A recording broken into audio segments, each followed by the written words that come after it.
Hello everyone, my name is Shweta Kurjakar and this is my TED Talk on Influence or Persuasion for Management 6334, Seminar in Organizational Behavior. I would like to start off this TED Talk by talking about an anecdote. There comes a turning point in everyone's life where one good and or bad experience can change the course of that person's entire life. And in this case, I would like to talk about Heidi Roizen.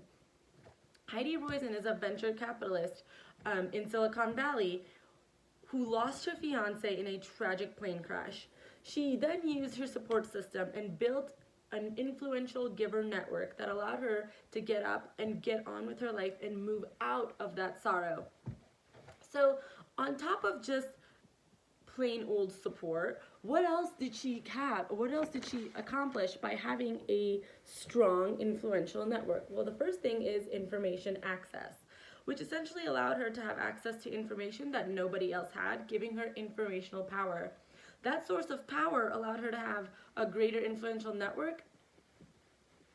The second is skill access, like access to skills or like increasing your toolkit. You never know when you might need a tool, but hey, at least it's there when you need it. And the third thing is the power to become an information broker. An information broker is somebody who easily influences situations and decisions. They use their information, they use their knowledge to make deals and based on the information that they know. Okay, so I just told you why it's so necessary to have a good influential network, but it's not something that happens overnight. For example, you think you're gonna put up a new LinkedIn profile picture tonight and expect to get 60 or 70 new connections from CEOs tomorrow morning? No, that's not at all how it works. So Adam Grant, a business professor at University of Pennsylvania's Wharton School of Business and New York best-selling author of Give and Take, says to build a strong network, everybody and we need to be genuine givers. A giver is somebody who offers more favors than expects in return. He also says we need to surround ourselves with a giver network, meaning that we don't just need to be givers, we also need to be surrounded by them.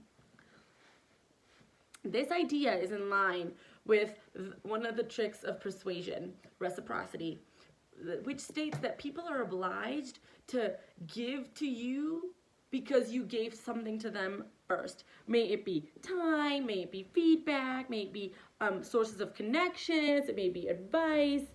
They'll want to give back to you, which then kind of says, hey, well, giving is like a domino effect, which it is, because if I give to you today, then you'll give to me tomorrow, and it'll just keep going like that, which also addresses another point of persuasion, which is consistency.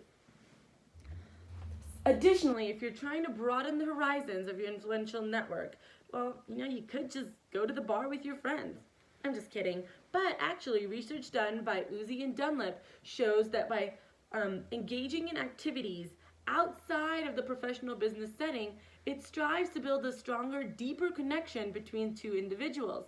For example, they spoke about Todd Redding, a client executive who ended up water skiing with one of his donors instead of having a professional business meeting. That activity allowed them to understand each other just as people, allowed each of them to understand how the other person behaved or acted when they felt vulnerable or when they felt defeated, but also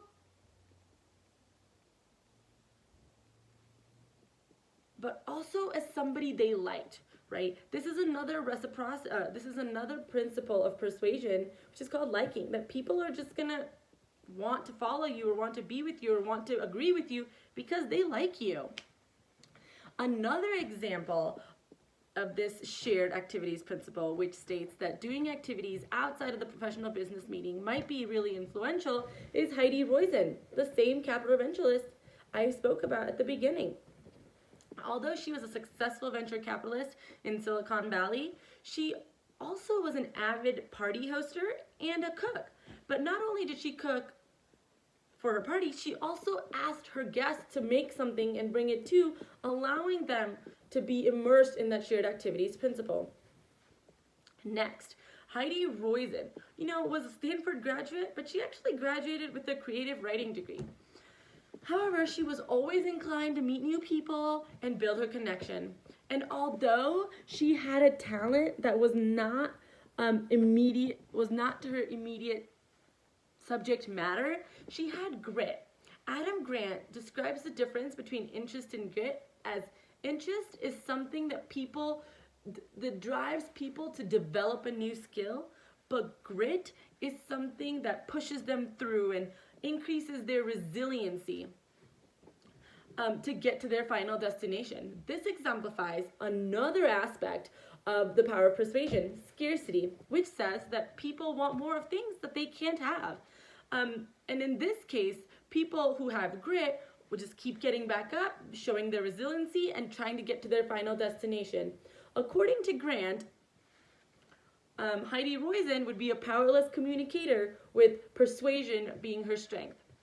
Another way to increase your giver network is by persuasion, like I've spoken about. I've already discussed 4 persuasion strategies: reciprocity, scarcity, liking, and consistency. The other 2 ways of persuasion are authority, which says that people are going to listen to you if you lead.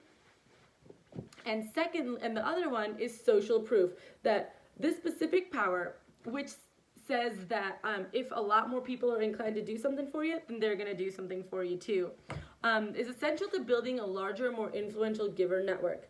For example, if 6 people in a company know you personally and they can vouch for you, then you're more inclined to get an interview. So takeaways are: talent just doesn't go as far as grit does. Don't be interested in something. Show passion about it. Show grit. Second, build a strong, genuine giver network that displays reciprocity and consistency. People are more likely to get persuaded and join your network if they like you. Take the extra step. Engage with them outside the office. And that is the end of my TED Talk. Thank you so much for listening. Have a great day.